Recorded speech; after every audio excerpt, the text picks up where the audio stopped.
জামাতের কাছে এতটা ক্ষমতা পেছনে ব্যাকআপটাকে দিচ্ছে? কারণ তারা একসঙ্গে বিএনপির এগেইনস্টে কথা বলছে, আওয়ামী লীগের এগেইনস্টে কথা বলছে, ভারতের এগেইনস্টে আমি বুঝিয়ে দিচ্ছি। আপনি যদি কোনোদিন সম্ভব হয় একটা আলাদা শো করবেন, আমি সেখানে সিট ধরে ধরে বলে দেবো জামাত কোন কোন জায়গাগুলো আক্রমণ করছে। এই যে আপনি একটা জিনিস বুঝুন, পশ্চিম বাংলা আর কলকাতা আলাদা, ভালো করে বুঝবেন। কলকাতা পশ্চিম বাংলা একটা ডিস্ট্রিক্ট, আমি বোঝাবার জন্য বলছি, আর কিছু নয়। সেরকম ঢাকা, কুমিল্লা, রাজশাহী সব আলাদা আলাদা আলাদা পোর্শন অফ বাংলাদেশ, কারেক্ট? কোনো মানুষ যদি ঢাকার কোনো একটা পার্টিকুলার অংশে, ধরুন বনানীতে বা বসুন্ধরায় গিয়ে ঝামেলা করছে, তার মানে গোটা ঢাকা তাকে সমর্থন করছে এটা নয়। 500টা লোক, 1000টা লোক একটা শান্তিপূর্ণ সংবিধানের চতুর্থ স্তম্ভ, একটা রেপিউটেড মিডিয়া হাউস, আমি নাম নিচ্ছি না, সবাই জানে আজকের ডেটে পৃথিবীতে, আগুন ধরিয়ে দিল। সাংবাদিকের বাড়িতে গিয়ে মারধর করেছে। কি দোষ করেছে সে সাংবাদিক? খবর ছাপিয়েছে, এটা তার দোষ? সেটা তো তার প্রফেশন। এইটুকুনি সহবত নেই যেই দেশের, এইটুকুনি সহবত বোধ ক্রিয়েট করতে পারেনি যেই দেশের সংবিধান, তাকে ধিক্কার জানাই ওপেন চ্যানেলে বসে আমি। সেখানে গিয়ে একটা সাংবিধানিক অধিকার প্রাপ্ত একটা সাংবাদিককে পেটাচ্ছে, সেখানে গিয়ে একটা সংবাদপত্রের অফিসে আগুন লাগিয়ে দিচ্ছে। এরা কোন ভারতীয় আমাকে বলুন তো? ওরা কি ভারতীয়?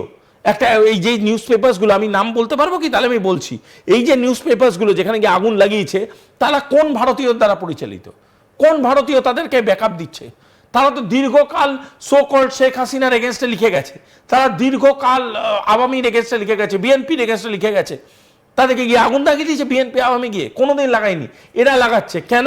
কারণ রিয়ালিটিটা এরা ফেস আউট করছে, রিয়ালিটিটা এরা বাইরে বার করছে। এরা বুঝিয়ে দিচ্ছে সবাইকে যে আমাদের বাংলাদেশে ভোট হওয়াটা প্রয়োজনীয়। সেই ভোট যদি হয় তাহলে কিন্তু বাংলাদেশে আবার করে শান্তি ফিরে আসতে পারে, রাজনৈতিকভাবে বাংলাদেশ আবার সমৃদ্ধ হতে পারে। আচ্ছা আমাকে বলুন তো একটু, বাংলাদেশের কালচারাল হাবে গিয়ে আগুন লাগাবার কি দরকার ছিল? একদম, আমি একটু ছায়ানটে আগুন লাগাবার কারণটা কি ছিল? সেই ছবিগুলোও যদি দেখানো সম্ভব, ছায়ানটে আগুন লেগেছে তো।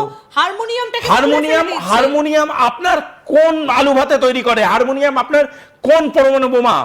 যে হারমোনিয়ামে আগুন লাগানোটা প্রয়োজন ছিল, হারমোনিয়াম ভেঙে দেওয়ার প্রয়োজন ছিল।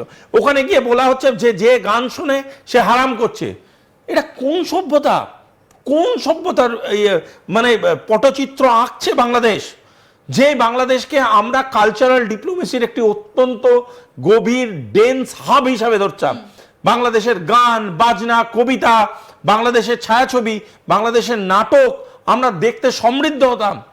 সেই বাংলাদেশ এটা নয়, এটা বাংলাদেশ নয়। এটা জামাত কিছু অংশে ইচ্ছাকৃত এটা করে একটা গোটা বাংলাদেশকে কলুষিত করার চেষ্টা করছে, যাতে করে গোটা বাংলাদেশে ভোট না হয়। আমি আবারও বলছি, আপনি একটা দরকার পড়লে আলাদাভাবে বলছেন যে এটা পুরোটাই যাতে 12ই ফেব্রুয়ারি যে জামাত ডিপ স্টেট মিলে ভোটটা হতে দেবে না। কারণ ইসলামিক মৌলবাদী শক্তি বাংলাদেশে ভোটে জিতে শাসনে আসবে, এরকম কোনো ডেটা কারোর কাছে নেই। বাংলাদেশে যদি ভোট হয়, আমি আবারও বলছি, বাংলাদেশে যদি ভোট হয়, আওয়ামী নিয়ে ভোট হলে আওয়ামী 43 to 47% ভোট পাবে বাংলাদেশের। সে বাকি যে ভোট 53% পড়ে থাকছে, সেই 53%-এর মধ্যে 35 to 40% ভোট পেতে পারে বিএনপি, তারপরে ভোট পেতে পারে ন্যাশনাল পার্টি, তারপরে অবশিষ্ট ভোট 13 to 17% ভোট পেতে পারে জামাত, এবং 1 থেকে 2টো সিট পেতে পারে এনসিপি, তাও পাবে বলে আমার মনে হচ্ছে না। সুতরাং গোটা খেলাটা, যেটা 300 সিটের খেলা বলছি, এই গোটা খেলাটা রাজনৈতিক খেলা, এবং সেখানে বিএনপি এবং আওয়ামীকে যদি লিগালাইজ করে, আর যদি লিগালাইজ না করে বাকি আসনেও সুইপ করতে পারে বিএনপি। সেই বাকি আসনে যদি বিএনপি সুইপ করে, আমি একথাও বলে যাচ্ছি এখানে বসে, যে সেখানেও জামাতের হয়তো 7-8টা সিট আরো বাড়লেও তারা সরকারের আশেপাশে যাবে না না না। সুতরাং ম্যাক্সিমাম সিট নিয়ে বিএনপি পাওয়ারে আসবে। আর বিএনপির রাজনৈতিক ইতিহাস চেক করে দেখুন, বিএনপি একটা রেসপন্সিবল পলিটিক্যাল পার্টি।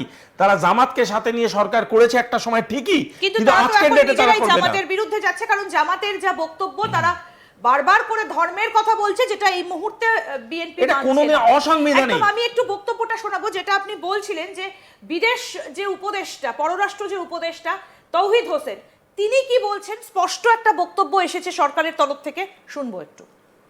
হিন্দু নাগরিকের হত্যার প্রতিবাদ স্লোগান দিয়ে চলে গেছে তারা আরো অনেক কিছু বলেছে, সেটা আমরা জানি। এবং আমাদের পত্রপত্রিকায় যে রিপোর্টটা আসছে সেটাকে যে তারা বলছে যে মিসলিডিং, এটাও সত্য না। আমাদের পত্রপত্রিকায় মোটামুটি সঠিক রিপোর্টই এসছে, যেটুকু আমরা তথ্য পেয়েছি। আমার কাছে প্রমাণ নেই যে তাকে হত্যার হুমকি দিয়েছে, কিন্তু আমরা এটাও শুনেছি যে তাকে হত্যার হুমকি দেওয়া হয়েছে। সেটা কেউ একজন কথা বললো সেটার মধ্যে হতে পারে, কিন্তু আমার কথা হলো যে এ পর্যন্ত আসতে পারবে কেন, এসে এখানে হুমকি দিতে পারবে কেন? সাধারণত আমরা যখন কোনো প্রোটেস্ট গ্রুপ যখন যায় সেটা আগে থেকে ইনফর্ম করা হয় এবং পুলিশ তাদেরকে একটু দূরে এক জায়গাতে আটকে দেয়। কখনো যদি কোনো কাগজপত্র দেওয়া থাকে 2 জন এসে দিয়ে যায়। এটা হলো নর্ম, সবখানে এটা হয়, আমাদের দেশেও হয়। খুব স্পষ্ট তৌহিদ হাসানের এই বক্তব্যটা খুব স্পষ্ট যে তারা এই ঘটনাটা যা ঘটেছে তারা বলছে যে আমাদের কাছে প্রমাণ নেই, কিন্তু বারবার করে এগুলো বলা হচ্ছে আমাদেরকেও। না, জিনিসটা খুব ক্লিয়ার। ও বারবার কি বলতে চাইছে, মাইনরিটি কিলিং এর ন্যারেটিভটা ইন্ডিয়া যেটা বলেছে সেইটাকে ওরা ছিঁড়ে ফেলে বলতে চাইছে এটা একটা নক্কারজনক খুন, কিন্তু মাইনরিটি কিলিং নয়। একদম। তাহলে এই দাস যে লোকটা দীপু দাস কি কোন ইয়ে ছিল, মেজরিটি ছিল, সেটা ডিফাইন করুক। মেজরিটি ছিল না মাইনরিটি ছিল। সেকেন্ডলি, একটা মিথ্যা ন্যারেটিভ বারংবার ছড়িয়ে আসছে যে বাংলাদেশ হাই কমিশনকে ডেথ থ্রেট দেওয়া আছে। Let's face bull by the horn. Death threat দেওয়া হয়েছে, সব বারবার ক্লিয়ারলি বলা হচ্ছে ডেথ থ্রেট দেওয়া হয়েছে। এখানে বিদেশ মন্ত্রক কি বলছে, আমাদের কাছে প্রমাণ নেই। এটা কি ছেলে খেলা হচ্ছে নাকি?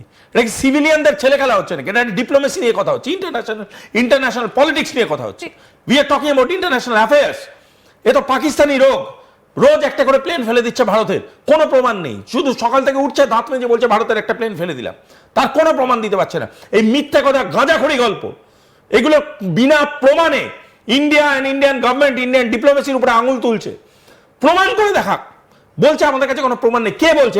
এটা কোনো পাড়ার নেতা বলছে না, বিদেশ মন্ত্রকের অফিসিয়াল ডেস্ক থেকে স্টেটমেন্টটা বেরোচ্ছে। বলছে আমাদের কাছে প্রমাণ নেই, কিন্তু আমরা শুনেছি উনাকে ডেথ থ্রেট দেওয়া আছে। এটা আবার কি কথা? প্রমাণ নেই আবার কি কথা? প্রমাণ ছাড়া তুমি বলছো কেন? বলবেন কেন? ডিপ্লোমেসিতে যে কথার প্রমাণ নেই সেই কথার অস্তিত্ব নেই। আমরা সিরিয়াস পলিটিক্যাল আলোচনা করতে ব্যস্ত, আমরা সিরিয়াস পলিটিক্যাল আলোচনা করতে চাই। এখানে এই লুজ টক, ইম্যাচিওর টকস এর কোনো ভ্যালু নেই আমাদের কাছে। একটা অ্যাডভাইজার হিসেবে এই ধরনের কথাবার্তা বলার সাহস পান কি করে উনি?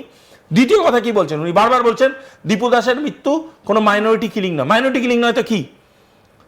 যেখানে নারায়ে তাকবীর বলা হচ্ছে, সেখানে একটা জ্যান্ত লোককে পিটিয়ে জ্বালিয়ে দেওয়া হচ্ছে, সেখানে কি কোন রকম মেজরিটি মাইনরিটি কেস নেই? বোকা হবেন গোটা পৃথিবী। আমরা এবার এই আলোচনাটাতেই আসবো। এই বক্তব্যটা এই কারণেই শোনালাম যেটা শুভাশিস বাবু বারবার করে বলছেন যে তাহলে কি এবার